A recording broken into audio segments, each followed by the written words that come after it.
Manusia Dinali, Kalis Indonedo, Nur Insan Nikolo. Dalam perjalanan hidup manusia mengantarkan aktivitas tulis-menulis yang menjadi bagian hidup manusia. Tulisan-tulisan yang mampu mengubah peradaban. Karena setiap tulisan memiliki jiwa yang hidup di dalamnya. Selamat datang di channel YouTube Katurangan Alam.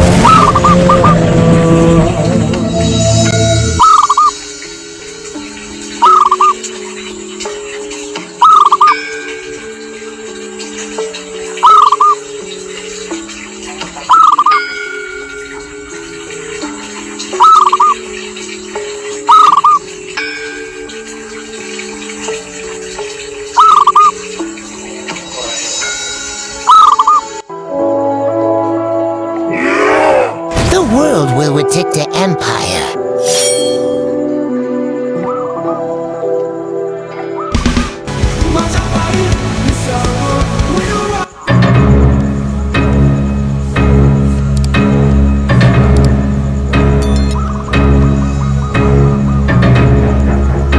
Membicarakan kerajaan Majapahit tentu akan sangat janggal kalaulah menurut hemat kami, kita tidak mengulas salah satu sumber sejarah kerajaan tersebut.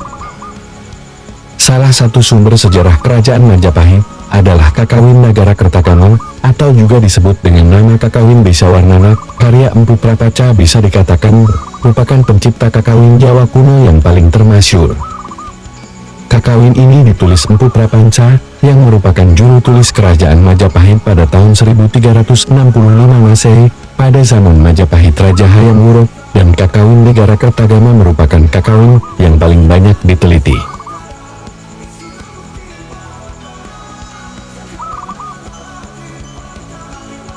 Pertama kali ditemukan kembali pada tahun 1894 oleh J. L. Brandes, seorang ilmuwan Belanda yang mengiringi ekspedisi KNEM di Lombok. Dia menyelamatkan isi perpustakaan Raja Lombok di Cakranagara, sebelum istana sang raja itu dibakar oleh tentara KNEL. Dan Lawrence Andries Brandes lahir pada 13 Januari tahun 1857. Dan wafat pada 26 Juni tahun 1905 adalah seorang filolog, ahli bahasa kuno, kolektor barang kuno, dan leksikografer, ahli penyusun kamus bahasa langka berkebangsaan Belanda. Ia terkenal antara lain karena menemukan manuskrip Kakawin Nagara Kertagama di Puri Cakranegara, Lombok, pada tahun 1894, J. L. Brandes. Dan juga menulis kembali kisah Kancil di dalam karangannya yang berjudul The Great Verhaelen Wit dan Archipen, The Vans Verhaelen di Serat Saloka Dewa, tahun 1903, dan Capcuri Bitar Babi, ditangkap oleh boneka bayi terbuat dari tir. Brandes meninggal pada tahun 1905 saat ia masih menjabat Ketua Komisi in Nederlands Kini for Onderzoek Onderzoek op Java en Madura, Komisi Hindia Belanda untuk penelitian arkeologi di Jawa dan Madura, yaitu cikal bakal dari Dinas Purbakala dan Pusat Penelitian Arkeologi di Indonesia. Judul kakawin ini, yakni Nagara Kertagama, memiliki arti negara dengan tradisi agama yang suci. Nama Nagara Kertagama sendiri tidak disebut dalam kakawin tersebut. Pada pupuh 94 bait 2, Prapanca menyebut ciptaannya di Awarnana atau uraian tentang desa-desa. Namun, nama yang diberikan oleh pengarangnya tersebut malah dilupakan oleh umum. Kakawin itu hingga sekarang biasa disebut sebagai Nagara Kertagama. Nama Nagara Kertagama tercantum pada kolofon naskah yang digarap Dr. J. L. Brandes, Iti Nagara Kertagama Samapta.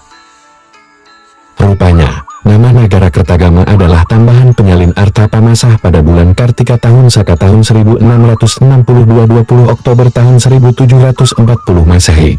Nagara Kertagama disalin dengan huruf Bale di Kancana. Naskah ini selesai ditulis pada bulan Aswina tahun Saka tahun 1287, tepatnya pada September-Oktober tahun 1365 Masehi. Penulisnya menggunakan nama samaran Prapanca. Berdasarkan hasil analisis kesejarahan yang telah dilakukan, diketahui bahwa penulis naskah ini adalah Dang Acarya Nadendra, bekas pembesar urusan agama Buddha di Istana Majapahit.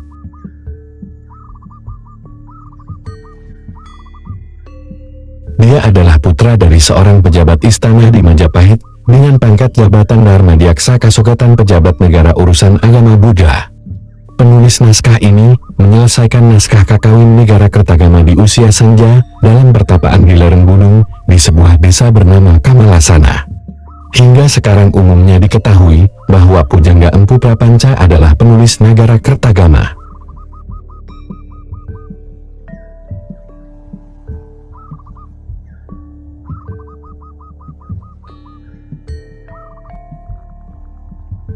Kakawin ini menguraikan keadaan di Keraton Majapahit dalam masa pemerintahan Prabu Hayam Wuruk, Raja Agung di Tanah Jawa dan juga Nusantara. Ia bertahta dari tahun 1350 sampai tahun 1389 Masehi.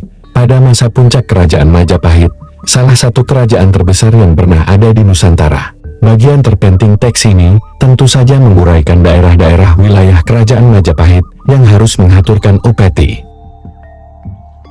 Nagara Kertagama ditulis dalam bentuk kakawin syair Jawa kuna. Tiap kakawin terdiri dari 4 baris, disebut pada. Tiap barisnya terdiri dari 8 hingga 24 suku kata, disebut matra. Naskah kakawin ini terdiri dari 98 pupuh, dibagi dalam 2 bagian, yang masing-masing terdiri dari 49 pupuh. Tiap pupuh terdiri dari antara 1 hingga 10 pada. Dilihat dari sudut isinya, pembagian pupuh-pupuh ini sudah dilakukan dengan sangat rapi. Bagian pertama 49 pupuh, dari pupuh 1 sampai 49 dengan rincian.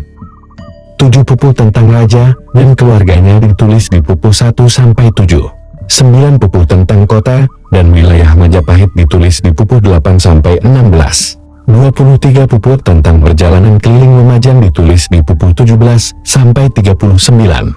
10 pupuh tentang silsilah raja-raja Majapahit dari Ranggarajasa hingga Kertanegara di pupuh 40 sampai 44 dan Kertarajasa Jayawardhana sampai Hayam Wuruk di pupuh 45 sampai 49. Bagian kedua 49 pupuh dari pupuh 50 sampai 98 dengan rincian. 10 pupuh tentang perjalanan Hayam Wuruk yang sedang berburu di hutan Mandawa hingga pulang ke Majapahit di pupuh 50 sampai 59. 23 pupuh tentang oleh-oleh dari berbagai daerah yang dikunjungi di pupuh 60. Perhatian Raja Hayam Wuruk kepada leluhurnya berupa pesta srada di pupuh 61 sampai 70. Berita kematian Patih Gajah Mada di pupuh 71 sampai 72 dan tentang bangunan-bangunan suci di Jawa dan Bali di pupuh 73 sampai 82.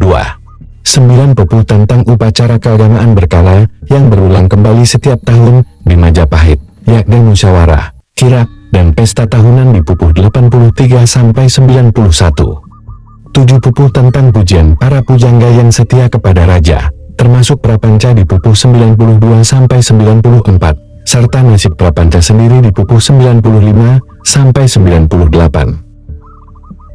Kakawin ini bersifat puja sastra, artinya karya sastra yang menyanjung dan mengagung-agungkan Raja Majapahit Hayam Wuruk serta kewibawaan Kerajaan Majapahit. Akan tetapi karya ini bukanlah disusun atas perintah Hayam Wuruk sendiri dengan tujuan untuk politik pencitraan diri ataupun legitimasi kekuasaan, melainkan murni kehendak sang pujangga Empu Prapanca yang ingin mengaturkan bakti kepada sang mahkota, serta berharap agar sang raja ingat sang pujangga yang dulu pernah berbakti di Keraton Majapahit.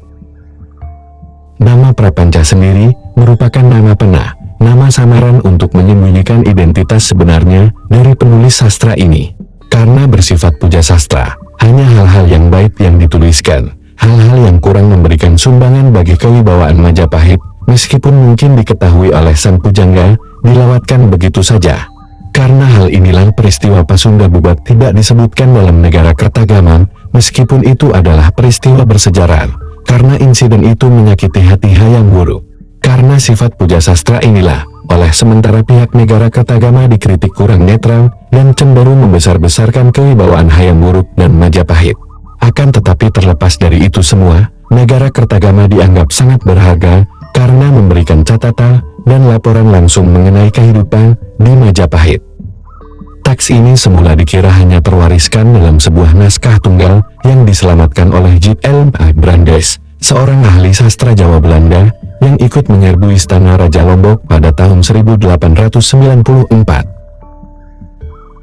Ketika penyerbuan ini dilaksanakan, para tentara KNIL membakar istana dan Brandes menyelamatkan isi perpustakaan raja yang berisikan ratusan naskah lontar. Salah satunya adalah lontar Nagara Kertagama ini. Semua naskah dari Lombok ini dikenal dengan nama lontar-lontar koleksi Lombok yang sangat termasyhur. Koleksi Lombok disimpan di perpustakaan Universitas Leiden, Belanda. Setelah itu ditemukan 5 naskah lain Nagara Kertagama. Satu naskah yang ditemukan pada 7 Juli tahun 1978 di Angapura, Karangasem, memiliki judul Di Awarnana, tanpa adanya tulisan Nagara Kertagama pada kolofon atau bagian lainnya. Sebuah naskah turunan yang lain ditemukan pula dari Geria Pidada, Klungkung, dan 2 lainnya dari Geria Carik Sideman. Nagara Kertagama juga ditemukan pada koleksi Puri Agung Kanginan Buleleng milik Satu Gusti Ngurah Jelantik, semuanya di Bali. Kakawin Nagara Kertagama pada tahun 2008 diakui sebagai bagian dalam warisan ingatan dunia Memory of the World Program oleh UNESCO.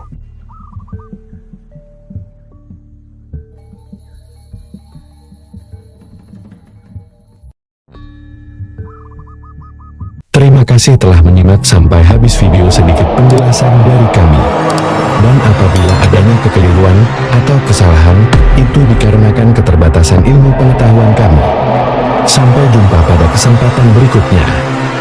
Rahayu, Rahayu, Rahayu Sagung Dumadi. Kalis Imerbedo, Mil Ing Sambikolo.